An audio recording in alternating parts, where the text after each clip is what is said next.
Connect FM Canada ਦੇ ਵਿੱਚ ਤੁਹਾਡਾ ਸਵਾਗਤ ਹੈ। ਮੈਂ ਮਨਪ੍ਰੀਤ ਰੰਧਾਵਾ। ਕੀ ਪੰਜਾਬ ਦੇ ਵਿੱਚ ਅੱਜ ਵੀ ਪੁਲਿਸ ਰਾਜ ਹੈ ਜਾਂ ਪੁਲਿਸ ਡੰਡੇ ਨਾਲ ਰਾਜ ਕਰਦੀ ਹੈ? ਕਿਉਂਕਿ ਅੱਜ ਵੀ ਰੇਤ ਮਾਫੀਆ, ਰੇਤ ਬਜਰੀ ਮਾਫੀਆ ਪੂਰੇ ਧੜੱਲੇ ਦੇ ਨਾਲ ਆਪਣਾ ਧੰਦਾ ਇੱਥੇ ਕਰ ਰਿਹਾ, ਪੰਜਾਬ ਦੇ ਵਿੱਚ ਕਰ ਰਿਹਾ। ਔਰ ਇਸ ਦੀ ਜਿਹੜੀ ਸ਼ਹਿ ਉਹ ਪੰਜਾਬ ਪੁਲਿਸ ਤੋਂ ਮਿਲਦੀ ਆ, ਪੰਜਾਬ ਪੁਲਿਸ ਦੇ ਅਫਸਰਾਂ ਤੋਂ ਮਿਲਦੀ ਆ। ਪੰਜਾਬ ਪੁਲਿਸ ਦੇ ਅਫਸਰ ਜਿਨ੍ਹਾਂ ਨੇ ਵਰਦੀਆਂ ਪਾਈਆਂ ਹੋਈਆਂ, ਉਹਨਾਂ ਦੇ ਅਧਿਕਾਰੀ, ਉਹ ਇਸ ਮਾਫੀਆ ਨੂੰ ਚਲਾਉਂਦੇ ਆ, ਆਪਣੀ ਸੁਰੱਖਿਆ ਦਿੰਦੇ ਆ। ਇਹਨਾਂ ਦੀ ਪ੍ਰੋਟੈਕਸ਼ਨ ਦੇ ਵਿੱਚ ਉਹ ਮਾਫੀਆ ਚੱਲਦਾ ਔਰ ਆਪ ਵੀ ਇਹ ਜਿਹੜੇ ਅਫਸਰ ਨੇ ਇਸ ਵਿੱਚ ਉਹਨਾਂ ਦੀ ਸ਼ਮੂਲੀਅਤ ਮੰਨੀ ਜਾਂਦੀ ਹੈ। ਇਸ ਦੇ ਖੁਲਾਸੇ ਪੰਜਾਬ ਤੇ ਹਰਿਆਣਾ ਹਾਈ ਕੋਰਟ ਦੇ ਵਿੱਚ ਹੋਏ। ਇਹ ਸਾਰਾ ਮਾਜਰਾ ਹੈ ਕੀ ਆ, ਇਸ ਦੀ तमाम ਜਾਣਕਾਰੀ ਮੈਂ ਤੁਹਾਡੇ ਨਾਲ ਸਾਂਝੀ ਕਰੂੰਗਾ। ਤੇ ਨਾਲ ਹੀ ਪੰਜਾਬ ਯੂਨੀਵਰਸਿਟੀ ਚੰਡੀਗੜ੍ਹ ਦੇ ਵਿੱਚ ਲੱਗਦਾ ਮੁਹੱਬਤ ਦੀ ਦੁਕਾਨ ਖੁੱਲ੍ਹ ਗਈ ਆ। ਇਹ ਗੱਲ ਮੈਂ ਨਹੀਂ ਕਹਿ ਰਿਹਾ, ਉੱਥੇ NSUI national student union of India ਦੇ ਜਿਹੜੇ ਨਵੇਂ ਚੁਣੇ ਗਏ ਨੇ ਪ੍ਰਧਾਨ ਜਤਿੰਦਰ ਸਿੰਘ, ਉਹਨਾਂ ਨੇ ਇਹ ਗੱਲ ਕਹੀ ਆ। ਕਹਿੰਦੇ ਜੀ ਅਸੀਂ ਤਾਂ ਮੁਹੱਬਤ ਦੀ ਦੁਕਾਨ ਖੋਲ੍ਹਤੀ ਹੈ, ਤੇ ਦੁਕਾਨ ਕਿਵੇਂ ਖੋਲ੍ਹੀ ਆ, ਕਿਵੇਂ ਉਹਨਾਂ ਨੇ ਹਰਾਇਆ, ਸਟੂਡੈਂਟਸ ਦਾ ਮਾਹੌਲ ਕੀ ਆ, ਔਰ ਇਸ ਇਲੈਕਸ਼ਨ ਦਾ ਯੰਗਸਟਰਸ ਦਾ ਮੂਡ ਕੀ ਆ, ਨੌਜਵਾਨਾਂ ਦਾ ਮੂਡ ਕੀ ਆ, ਔਰ ਇਸ ਖੇਤਰ ਦੇ ਵਿੱਚ ਇਸ ਇਲੈਕਸ਼ਨ ਦਾ ਕੀ ਅਸਰ ਹੋਣ ਜਾ ਰਿਹਾ, ਇਸ ਬਾਰੇ ਵੀ ਗੱਲ ਕਰਾਂਗੇ। ਤੇ ਨਾਲ ਹੀ ਸੋਨੀਆ ਗਾਂਧੀ ਕਾਂਗਰਸ ਪਾਰਲੀਮੈਂਟਰੀ ਪਾਰਟੀ ਉਹਦੇ ਚੇਅਰਪਰਸਨ ਨੇ। ਉਹਨਾਂ ਨੇ ਪ੍ਰਧਾਨ ਮੰਤਰੀ ਨਰਿੰਦਰ ਮੋਦੀ ਨੂੰ ਇੱਕ ਚਿੱਠੀ ਲਿਖਤੀ ਆ। ਚਿੱਠੀ ਦੇ ਵਿੱਚ ਬਿਲਕੁਲ ਸਪਸ਼ਟ ਕਰਤਾ, ਕਹਿੰਦੇ ਵੈਸੇ ਜਿਹੜਾ ਤੁਸੀਂ ਸਪੈਸ਼ਲ ਸੈਸ਼ਨ ਬੁਲਾਇਆ ਪਾਰਲੀਮੈਂਟ ਦਾ, ਉਸ ਬਾਰੇ ਤਾਂ ਸਾਨੂੰ ਤੁਸੀਂ ਕੋਈ ਜਾਣਕਾਰੀ ਦਿੱਤੀ ਨਹੀਂ। ਤੁਸੀਂ ਆਪਣਾ ਏਜੰਡਾ ਅੱਜ ਤੱਕ ਵੀ ਲੁਕੋਇਆ ਹੋਇਆ ਹੈ, ਬਲਕਿ ਹਿਡਨ ਏਜੰਡੇ 'ਤੇ ਕੰਮ ਕਰ ਰਹੇ ਹੋ। ਅਕਸਰ ਭਾਰਤੀ ਜਨਤਾ ਪਾਰਟੀ ਹਿਡਨ ਏਜੰਡੇ 'ਤੇ ਹੀ ਕੰਮ ਕਰਦੀ ਆ। ਪਰ ਕਹਿੰਦੇ ਅਸੀਂ ਤੁਹਾਡੀ ਉੱਥੇ ਕੋਈ ਸਪੀਚ ਨਹੀਂ ਸੁਣਨ ਆਉਣੀ, ਜਾਂ ਤੁਹਾਡੇ ਭਾਸ਼ਣ ਨਹੀਂ ਸੁਣਨ ਆਉਣੇ, ਜਾਂ ਮੋਦੀ ਚਾਲੀਸਾ ਨਹੀਂ ਸੁਣਨ ਆਉਣਾ, ਨਾ ਹੀ ਤੁਹਾਡੀ ਲਫਾਜ਼ੀ ਸੁਣਨੀ ਆ। ਆਹ 9 ਮੁੱਦੇ ਨੇ, ਇਹਨਾਂ 9 ਮੁੱਦਿਆਂ 'ਤੇ ਅਸੀਂ ਗੱਲ ਕਰਨੀ ਚਾਹੁੰਦੇ ਹਾਂ। ਔਰ ਅਸੀਂ ਚਾਹਾਂਗੇ ਕਿ ਇਸ 'ਤੇ ਕੋਈ ਮੀਨਿੰਗਫੁਲ ਡਿਬੇਟ ਹੋਵੇ, ਕੋਈ ਡਾਇਲੌਗ ਹੋਵੇ, ਆਪਸ ਦੇ ਵਿੱਚ ਡਿਸਕਸ਼ਨ ਹੋਵੇ, ਤਾਂ ਕਿ ਇਹਨਾਂ ਸਮੱਸਿਆਵਾਂ ਦਾ ਹੱਲ ਨਿਕਲ ਸਕੇ। ਤੇ ਸੁਪਰੀਮ ਕੋਰਟ ਨੇ ਭਾਰਤੀ ਜਨਤਾ ਪਾਰਟੀ ਦੀ ਵੈਲੀ ਨੂੰ ਲੈ ਕੇ ਇੱਕ ਖੇਡ ਜਿਹੜੀ ਚੱਲ ਰਹੀ ਸੀ ਚੋਣਾਂ ਦੀ, ਉਸ ਉੱਤੇ ਪੂਰੀ ਤਰ੍ਹਾਂ ਪਾਣੀ ਫੇਰਤਾ।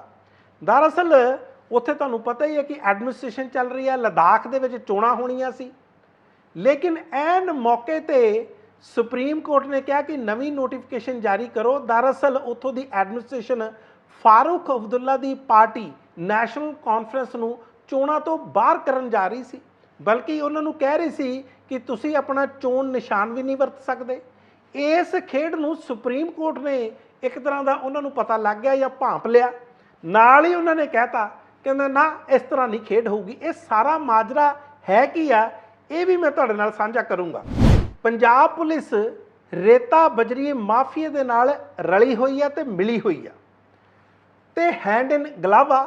ਆਪਸ ਦੇ ਵਿੱਚ ਜਿਹੜੀ ਭਾਈਵਾਲੀ ਆ ਉਹ ਬਹੁਤ ਸਟਰੋਂਗ ਆ, ਗੱਠਜੋੜ ਇੰਨਾ ਪੱਕਾ। ਜਿਹੜੇ ਅਫਸਰ ਵਰਦੀਧਾਰੀ ਆ, ਜਿਹੜੇ ਅਧਿਕਾਰੀਆਂ ਨੇ ਵਰਦੀ ਪਾਈ ਹੋਈ ਆ ਪੁਲਿਸ ਦੀ, ਉਹ ਤਾਂ ਮਾਫੀਆ ਦੇ ਨਾਲ ਰਲੇ ਹੋਏ ਆ। ਔਰ ਇਹਨਾਂ ਦੀ ਦੇਖ ਰੇਖ ਦੇ ਵਿੱਚ ਹੀ, ਮੈਂ ਪੰਜਾਬ ਪੁਲਿਸ ਦੀ ਗੱਲ ਕਰ ਰਿਹਾ, ਪੰਜਾਬ ਪੁਲਿਸ ਦੀ ਦੇਖ ਰੇਖ ਦੇ ਵਿੱਚ ਹੀ ਇਹ ਜਿਹੜਾ ਮਾਫੀਆ ਪੰਜਾਬ ਦੇ ਵਿੱਚ ਰੇਤਾ ਬਜਰੀ ਦੀ ਖੁਦਾਈ ਧੜੱਲੇ ਨਾਲ ਕਰ ਰਿਹਾ, ਉਹ ਵੀ ਗੈਰ ਕਾਨੂੰਨੀ ਢੰਗ ਨਾਲ, ਕੋਈ ਉਹਨਾਂ ਨੂੰ ਪੁੱਛਣ ਵਾਲਾ ਨਹੀਂ। It is a sorry state of affairs. ਯਾਨੀ ਕਿ ਇੰਨਾ ਕੁ ਮਾੜਾ ਹਾਲ ਹੋ ਚੁੱਕਾ, ਇਸ ਨੈਕਸਸ ਨੂੰ, ਆਪਸੀ ਗੱਠਜੋੜ ਨੂੰ ਤੋੜਨਾ ਵੀ ਮੁਸ਼ਕਿਲ ਹੋਇਆ ਪਿਆ। ਇਹ ਹਾਲਾਤ ਨੇ।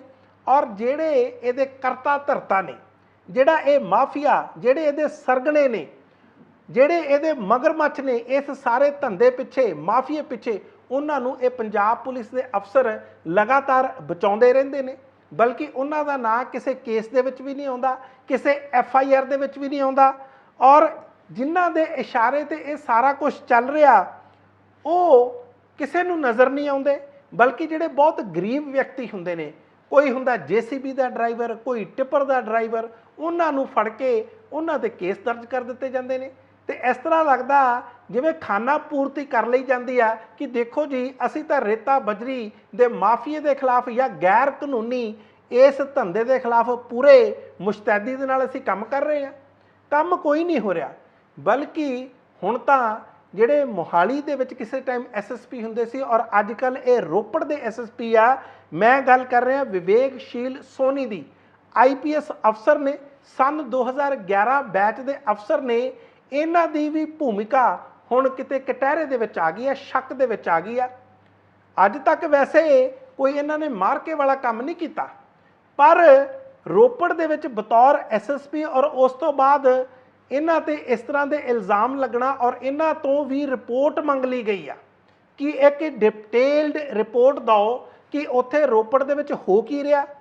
ਔਰ ਇਸ ਤੋਂ ਇਲਾਵਾ ਜਿਹੜੇ ਅਸਲੀ ਮੁਜਰਮ ਨੇ ਉਹ ਹਮੇਸ਼ਾ ਹੀ ਕੇਸਾਂ ਤੋਂ ਕਿਵੇਂ ਦੂਰ ਰਹਿੰਦੇ ਨੇ। ਇਹ ਸਾਰੀਆਂ ਗੱਲਾਂ ਜਿਹੜੀਆਂ ਮੈਂ ਤੁਹਾਨੂੰ ਦੱਸੀਆਂ ਇਹ ਮੈਂ ਨਹੀਂ ਕਹਿ ਰਿਹਾ, ਇਹ ਗੱਲਾਂ ਕਹਿ ਰਿਹਾ ਪੰਜਾਬ ਤੇ ਹਰਿਆਣਾ ਹਾਈ ਕੋਰਟ ਤੇ ਪੰਜਾਬ ਦੇ ਹਰਿਆਣਾ ਹਾਈ ਕੋਰਟ ਦੇ ਜਸਟਿਸ NS ਸ਼ਿਖਾਵਤ।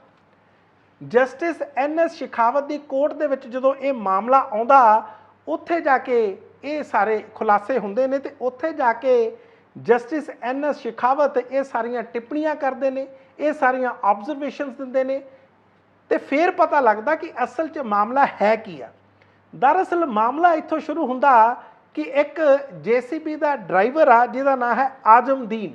ਉਹ ਆਪਣੀ ਜ਼ਮਾਨਤ ਦੀ ਅਰਜ਼ੀ ਲਾਉਂਦਾ।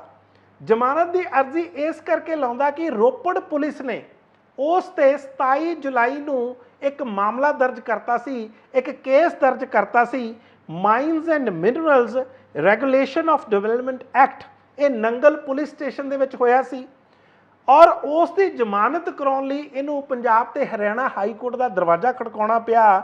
ਤੇ ਉੱਥੇ ਜਾ ਕੇ ਜਦੋਂ ਅਦਾਲਤ ਨੇ ਇਸ ਵਿਅਕਤੀ ਨੂੰ ਦੇਖਿਆ ਤੇ ਉੱਥੇ ਇਹਨੇ ਖੁਲਾਸਾ ਕੀਤਾ, ਕਹਿੰਦਾ ਜੀ ਮੈਨੂੰ ਜ਼ਮਾਨਤ ਦੇ ਦਿਓ। ਮੈਂ ਤਾਂ ਕਹਿੰਦਾ ਉੱਥੇ ਮੌਕੇ ਤੇ ਹੈ ਵੀ ਨਹੀਂ ਸੀ, ਮੈਨੂੰ ਤਾਂ ਇਸ ਕੇਸ ਦੇ ਵਿੱਚ ਬਿਲਕੁਲ ਝੂਠਾ ਫਸਾਇਆ ਜਾ ਰਿਹਾ। ਫਿਰ ਪਤਾ ਲੱਗਦਾ ਕਿ ਇਹ ਜਿਹੜਾ ਆਜ਼ਮਦੀਨ ਆ ਇਹ ਤਾਂ JCB ਦਾ ਡਰਾਈਵਰ ਆ। ਇੱਕ ਹੋਰ ਕੇਸ ਦਾ ਹਵਾਲਾ ਵੀ ਇਹਦਾ ਵਕੀਲ ਦਿੰਦਾ ਉੱਥੇ ਕੋਰਟ ਦੇ ਵਿੱਚ, ਕਹਿੰਦਾ ਜੀ ਇੱਕ ਹੋਰ ਅਦਾਲਤ ਨੇ ਹੁਣੇ ਜ਼ਮਾਨਤ ਦਿੱਤੀ ਆ, ਉਹ ਇੱਕ ਟਿੱਪਰ ਦਾ ਡਰਾਈਵਰ ਸੀ। ਇਸ ਗੱਲ ਨੂੰ ਲੈ ਕੇ ਫਿਰ ਅਦਾਲਤ ਨੇ ਇਹ ਜਿਹੜੀਆਂ ਸਾਰੀਆਂ ਟਿੱਪਣੀਆਂ ਕੀਤੀਆਂ ਔਰ ਵਿਵੇਕਸ਼ੀਲ ਸੋਨੀ ਇਹ ਜਿਹੜੇ SSP ਨੇ ਰੋਪੜ ਦੇ, ਇਹਨਾਂ ਨੂੰ ਕਿਹਾ ਕਿ ਇੱਕ ਡਿਟੇਲ ਰਿਪੋਰਟ ਜਿਹੜੀ ਫਾਈਲ ਕਰੋ ਤੇ ਨਾਲ ਹੀ ਜਿਹੜਾ ਉੱਥੋਂ ਦਾ ਇੱਕ SHO ਆ ਨੰਗਲ ਪੁਲਿਸ ਸਟੇਸ਼ਨ ਦਾ, ਉਹਨੂੰ ਵੀ ਕਿਹਾ ਕਿ ਤੂੰ ਮੌਕੇ ਤੇ ਹਾਜ਼ਰ ਰਹਿਣਾ ਜਦੋਂ ਅਗਲੀ ਸੁਣਵਾਈ ਹੋਊਗੀ। ਔਰ ਸਤੰਬਰ ਦੇ ਦੂਸਰੇ ਹਫਤੇ ਦੇ ਵਿੱਚ ਇਹਨਾਂ ਨੂੰ ਬੁਲਾ ਲਿਆ ਗਿਆ ਕਿ ਆਪਣੀ ਇੱਕ ਡਿਟੇਲ ਰਿਪੋਰਟ ਲੈ ਕੇ ਆਓ ਔਰ ਦੱਸੋ ਤੁਸੀਂ ਕਿ ਇਹ ਜਿਹੜੇ ਛੋਟੇ ਗਰੀਬ ਵਿਅਕਤੀ ਨੇ ਕੇਵਲ ਤੁਸੀਂ ਇਹਨਾਂ ਨੂੰ ਕਿਉਂ ਬੁੱਕ ਕੀਤਾ, ਇਹਨਾਂ ਦੇ ਪਿੱਛੇ ਕਿਹਦਾ ਹੱਥ ਆ, ਕਿਹੜੇ ਇਹਦੇ ਸਰਗਣੇ ਨੇ, ਉਹਨਾਂ ਨੂੰ ਤੁਸੀਂ ਬੁੱਕ ਕਿਉਂ ਨਹੀਂ ਕੀਤਾ ਜਾਂ ਉਹਨਾਂ ਤੇ ਕੇਸ ਦਰਜ ਕਿਉਂ ਨਹੀਂ ਕੀਤਾ। ਇਸੇ ਤਰ੍ਹਾਂ ਪੁਲਿਸ ਜਿਹੜੇ ਮੁਜਰਮਾਂ ਨੂੰ ਇੱਥੋਂ ਤੱਕ ਕਿਹਾ ਕੋਰਟ ਨੇ, ਕਹਿੰਦੇ ਤੁਸੀਂ ਜਿਹੜੇ ਅਸਲੀ ਮੁਜਰਮ ਨੇ ਉਹਨਾਂ ਨੂੰ ਲਗਾਤਾਰ ਬਚਾ ਰਹੇ ਹੋ, ਜਿਨ੍ਹਾਂ ਦੇ ਇਸ਼ਾਰੇ ਤੇ ਪੰਜਾਬ ਦੇ ਵਿੱਚ ਰੇਤਾ ਤੇ ਬਜਰੀ ਦੀ ਜਿਹੜੀ ਖੁਦਾਈ ਆ ਉਹ ਸ਼ਰੇਆਮ ਹੋ ਰਹੀ ਆ ਔਰ ਇਸੇ ਕਰਕੇ ਕਹਿੰਦੇ ਤੁਹਾਡੇ ਤੋਂ ਇਹ ਰਿਪੋਰਟ ਮੰਗੀ ਗਈ ਆ। ਹੁਣ ਤੁਸੀਂ ਦੇਖੋ ਰੇਤਾ ਬਜਰੀ ਦਾ ਇਹ ਜਿਹੜਾ ਖੇਡ ਆ ਇੱਥੇ ਪੰਜਾਬ ਦੇ ਵਿੱਚ ਲਗਾਤਾਰ ਚੱਲ ਰਿਹਾ ਕਿ ਇਸੇ ਸਰਕਾਰ ਨੇ, ਆਮ ਆਦਮੀ ਪਾਰਟੀ ਦੀ ਸਰਕਾਰ ਨੇ ਸੱਤਾ ਦੇ ਵਿੱਚ ਆਉਣ ਤੋਂ ਪਹਿਲਾਂ ਸਾਡੇ ਨਾਲ ਵਾਅਦਾ ਨਹੀਂ ਸੀ ਕੀਤਾ। ਹੁਣ ਤੁਸੀਂ ਦੇਖੋ ਇਸੇ 16 ਸਤੰਬਰ ਨੂੰ ਇਹਨਾਂ ਨੂੰ ਪੂਰੇ 1.5 ਸਾਲ ਹੋ ਜਾਣਾ। ਇਹਨਾਂ 18 ਮਹੀਨਿਆਂ ਦੇ ਵਿੱਚ ਹਜੇ ਤੱਕ ਵੀ ਇਹ ਰੇਤਾ ਬਜਰੀ ਤੇ ਕੰਟਰੋਲ ਨਹੀਂ ਕਰ ਪਾਏ, ਹਜੇ ਤੱਕ ਵੀ ਇਹ ਮਾਫੀਆ ਨੂੰ ਬਾਹਰ ਨਹੀਂ ਕੱਢ ਪਾਏ। ਤੇ ਜਿਹੜੇ ਪੁਲਿਸ ਵਾਲੇ ਜਾਂ ਕੋਈ ਵੀ ਜਿਹੜੇ ਵਰਦੀਧਾਰੀ ਆ, ਚਾਹੇ ਉਹ ਸੀਨੀਅਰ ਅਧਿਕਾਰੀ ਆ ਚਾਹੇ ਉਹ ਮਿਡਲ ਲੈਵਲ ਦੇ ਅਧਿਕਾਰੀ ਆ, ਜੇ ਉਹ ਰਲੇ ਹੋਏ ਨੇ ਤੇ ਉਹਨਾਂ ਦੇ ਖਿਲਾਫ ਕਾਰਵਾਈ ਕਿਉਂ ਨਹੀਂ ਕੀਤੀ। ਹੋਮ ਸੈਕਟਰੀ ਨੇ ਗੁਰਕੀਰਤ ਕਿਰਪਾਲ ਸਿੰਘ, ਇਹਨਾਂ ਨੂੰ ਹੋਮ ਸੈਕਟਰੀ ਬਣਿਆ ਹੋਇਆ ਨੂੰ ਕਿੰਨਾ ਚਿਰ ਹੋ ਗਿਆ, ਕੀ ਕਦੇ ਇਹਨਾਂ ਨੇ DGP ਗੌਰਵ ਯਾਦਵ, ਹਾਲਾਂਕਿ ਉਹ ਆਫੀਸ਼ੀਏਟਿੰਗ ਆ, ਕਿ ਉਹਨਾਂ ਤੋਂ ਕਦੇ ਇਸ ਤਰ੍ਹਾਂ ਦੀ ਰਿਪੋਰਟ ਮੰਗੀ ਕਿ ਪੰਜਾਬ ਦੇ ਵਿੱਚ ਰੇਤਾ ਬਜਰੀ ਦੀ ਖੁਦਾਈ ਹੋ ਰਹੀ ਹੈ, ਗੈਰ ਕਾਨੂੰਨੀ ਢੰਗ ਨਾਲ ਹੋ ਰਹੀ ਆ ਔਰ ਸਾਡੇ ਅਫਸਰ ਉਹਦੇ ਵਿੱਚ ਸ਼ਾਮਲ ਆ, ਮੈਨੂੰ ਇਹਦੇ ਬਾਰੇ ਰਿਪੋਰਟ ਦਿਓ। ਤੇ ਹੁਣ ਵੀ ਤਾਂ ਪੰਜਾਬ ਤੇ ਹਰਿਆਣਾ ਹਾਈ ਕੋਰਟ ਦੇ ਵਿੱਚ ਰਿਪੋਰਟ ਜਾਊਗੀ ਨਾ। ਤੇ ਇਸੇ ਤਰ੍ਹਾਂ ਗੌਰਵ ਯਾਦਵ, ਉਹਨਾਂ ਨੇ ਕਿਉਂ ਚੁੱਪੀ ਧਾਰੀ ਹੋਈ ਆ, ਉਹਨਾਂ ਨੇ ਆਪਣੇ ਅਫਸਰਾਂ ਦੇ ਖਿਲਾਫ ਹਜੇ ਤੱਕ ਐਕਸ਼ਨ ਕਿਉਂ ਨਹੀਂ ਲਿਆ।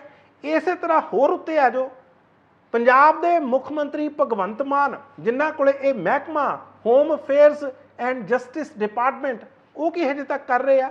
ਪੰਜਾਬ ਪੁਲਿਸ ਨੂੰ ਦਰੁਸਤ ਕਿਉਂ ਨਹੀਂ ਕਰ ਪਾਏ, ਕਿਉਂ ਉਹਨਾਂ ਨੂੰ ਪੰਜਾਬ ਤੇ ਹਰਿਆਣਾ ਹਾਈ ਕੋਰਟ ਦੇ ਵਿੱਚ ਰੋਜ਼ ਇਸ ਤਰ੍ਹਾਂ ਦੀਆਂ ਟਿੱਪਣੀਆਂ ਸੁਣਨੀਆਂ ਪੈਂਦੀਆਂ ਨੇ ਕਿ ਤੁਹਾਡੀ ਤਾਂ ਜਿਹੜੀ ਪੁਲਿਸ ਆ ਉਹ ਨਿਖੇਧ ਆ। ਇਨਕੰਪੀਟੈਂਟ ਆ, ਬਲਕਿ ਇਹ ਮਾਫੀਆ ਦੇ ਨਾਲ ਮਿਲੀ ਹੋਈ ਆ। ਤੁਸੀਂ ਇੱਕ ਹੋਰ ਯਾਦ ਕਰੋ, ਡਰੱਗਸ ਦੇ ਮਾਮਲਿਆਂ ਦੇ ਵਿੱਚ ਵੀ AIG ਰਾਜਜੀਤ ਸਿੰਘ, ਇਹ ਤਾਂ ਇੰਨੀ ਦੇਰ ਬਾਅਦ ਇੱਕ SSP ਜਿਹੜਾ ਕਈ ਜ਼ਿਲ੍ਹਿਆਂ ਦਾ SSP ਰਿਹਾ ਔਰ ਅੱਜ ਕੱਲ੍ਹ ਭਗੌੜਾ, ਇਹ ਮਿਲਿਆ ਹੋਇਆ ਸੀ, ਡਰੱਗ ਮਾਫੀਆ ਦੇ ਨਾਲ ਮਿਲਿਆ ਹੋਇਆ ਸੀ। ਇਸੇ ਤਰ੍ਹਾਂ ਇੰਸਪੈਕਟਰ ਇੰਦਰਜੀਤ ਸਿੰਘ, ਇਹਨਾਂ ਦੋਨਾਂ ਨੂੰ ਬਰਖਾਸਤ ਕਰਤਾ, ਪਰ ਮਾਮਲੇ ਤਾਂ ਅੱਜ ਵੀ ਉਸੇ ਤਰ੍ਹਾਂ ਚੱਲ ਰਹੇ ਆ। ਹੁਣ ਤੁਸੀਂ ਦੇਖੋ ਮਾਨਸੇ ਦੇ ਵਿੱਚ ਨਾਨਕ ਸਿੰਘ, ਉੱਥੇ ਮਾਨਸੇ ਦੇ ਵਿੱਚ SSP ਆ, ਇੱਕ ਵਿਅਕਤੀ ਪ੍ਰਵਿੰਦਰ ਸਿੰਘ, ਜਿਹਨੂੰ ਪ੍ਰਵਿੰਦਰ ਸਿੰਘ ਝੋਟਾ ਕਹਿੰਦੇ ਆ, ਉਸ ਨੇ ਇੱਕ ਮੁਹਿੰਮ ਚਲਾਤੀ ਡਰੱਗ ਮਾਫੀਆ ਦੇ ਖਿਲਾਫ, ਤੇ ਇਸ ਵਿਅਕਤੀ ਨੇ, ਇਸ SSP ਨੇ ਉਹਦੇ ਖਿਲਾਫ ਹੀ ਮਾਮਲੇ ਦਰਜ ਕਰਨੇ ਸ਼ੁਰੂ ਕਰਤੇ। ਬਾਅਦ ਦੇ ਵਿੱਚ ਜਿਹੜਾ 307 ਦਾ ਅਟੈਂਪਟ ਟੂ ਮਰਡਰ ਇੱਕ ਪਰਚਾ ਦਰਜ ਕੀਤਾ ਸੀ, ਉਹ ਇਸ ਨੇ ਵਾਪਸ ਲਿਆ ਤੇ ਇੱਕ ਹੋਰ ਮਾਮਲਾ ਦਰਜ ਕੀਤਾ ਹੋਇਆ, ਜਿਹਦੇ ਵਿੱਚ ਇਹ ਕਹਿ ਰਿਹਾ ਕਿ ਤੂੰ ਬੇਲ ਲੈ ਲਾ ਪ੍ਰਵਿੰਦਰ ਸਿੰਘ ਨੂੰ। ਉਹ ਕਹਿੰਦਾ ਮੈਂ ਬੇਲ ਲੈਣੀ ਨਹੀਂ। ਇਹ ਤਾਂ ਹਾਲਾਤ ਬਣੇ ਹੋਏ ਨੇ, ਤੇ ਇਹ ਪੁਲਿਸ ਕਿਹੜੇ ਪਾਸੇ ਨੂੰ ਜਾ ਰਹੀ ਆ? ਝੂਠੇ ਪਰਚੇ ਇਹ ਦਰਜ ਕਰਦੇ ਨੇ, ਔਰ ਇੱਕ ਮਾਮਲਾ ਥੋੜੀ ਆ। ਦੂਸਰੇ ਪਾਸੇ ਤੁਸੀਂ ਇੱਕ ਹੋਰ ਚੀਜ਼ ਦੇਖੋ, ਇਹ ਜਿਹੜੀ ਪੁਲਿਸ ਰਾਜ ਮੈਂ ਕਿਉਂ ਕਹਿ ਰਿਹਾ, ਕਿਉਂ ਪੁਲਿਸ ਨੇ ਲੋਕਾਂ ਦਾ ਜੀਣਾ ਜਿਹੜਾ ਉਹ ਦੁਸ਼ਵਾਰ ਕੀਤਾ ਹੋਇਆ, ਲੋਕਾਂ ਨੂੰ ਮੁਸ਼ਕਲਾਂ ਪੈਦਾ ਕਰ ਰਹੇ ਨੇ, ਬਲਕਿ ਉਹਨਾਂ ਦੀ ਹੈਲਪ ਕਰਨੀ ਹੁੰਦੀ ਆ। ਇਹ ਅਕਸ ਹੋ ਰਿਹਾ ਪੰਜਾਬ ਪੁਲਿਸ ਦਾ। ਜਲੰਧਰ ਦੇ ਵਿੱਚ 2 ਭਰਾਵਾਂ ਨੇ ਅੱਕ ਕੇ ਪੁਲਿਸ ਦੇ ਤਸ਼ੱਦਦ ਤੋਂ ਦਰਿਆ 'ਚ ਛਾਲ ਮਾਰਤੀ। ਇੱਕ ਦੀ ਲਾਸ਼ ਮਿਲੀ ਆ, ਬਲਕਿ ਪਿਛਲੇ ਦਿਨਾਂ ਦੇ ਵਿੱਚ ਉਹਨਾਂ ਦਾ ਪਰਿਵਾਰ ਉਹਨਾਂ ਦਾ ਸੰਸਕਾਰ ਨਹੀਂ ਸੀ ਕਰ ਰਿਹਾ।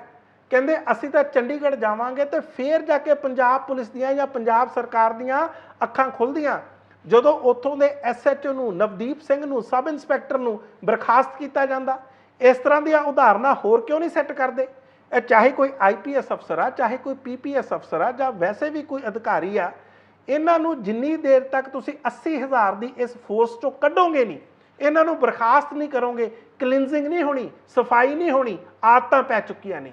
ਆਦਤਾਂ ਇੰਨੀਆਂ ਪੁਰਾਣੀਆਂ ਨੇ, ਇੰਨੀਆਂ ਪੱਕ ਚੁੱਕੀਆਂ ਨੇ ਕਿ ਰਿਸ਼ਵਤਾਂ ਕਿੱਦਾਂ ਲੈਣੀਆਂ, ਮਾਫੀਏ ਕਿਸ ਤਰ੍ਹਾਂ ਚਲਾਉਣੇ ਆ।